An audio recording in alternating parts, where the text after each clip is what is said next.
Welcome back. This is episode 185 of the Veterinary Business video show.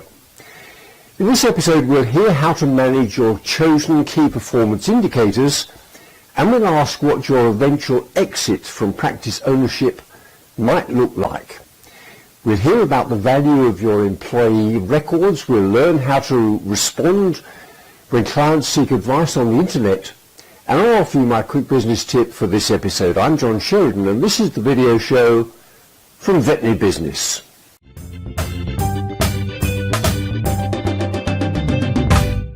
One of the recurring topics that we've looked at in the video show concerns the key performance indicators appropriate for veterinary practice in general, and perhaps your practice in particular.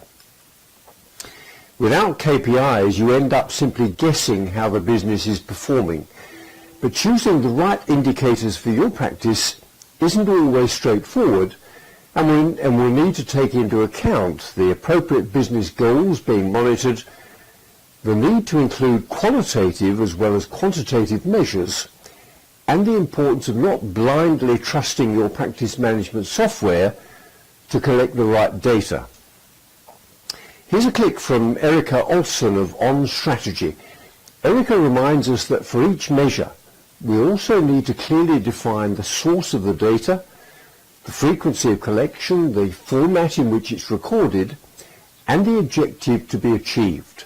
KPIs are those things that are associated with either goals or objectives, whatever you're calling them, those elements of your plan that are the expressions of what you want to achieve by when, those quantifiable outcome-based statements.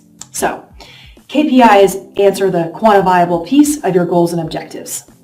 They come in 3 different flavors, so we'll talk about that in just a minute. But before we do, putting great KPIs together and making sure they work well for you, you need to have these 4 attributes. And before I talk about those 4 attributes, I just want to say the reason they need to work well for you is because KPIs are the heartbeat of your performance management process. They tell you whether you're making progress, and ultimately we want to make progress against our strategy, so KPIs are the thing that do that for us. So you're going to live with them a lot, so let's make sure they're really good. Okay, so the 4 things you need to have in order to make sure your KPIs work for you are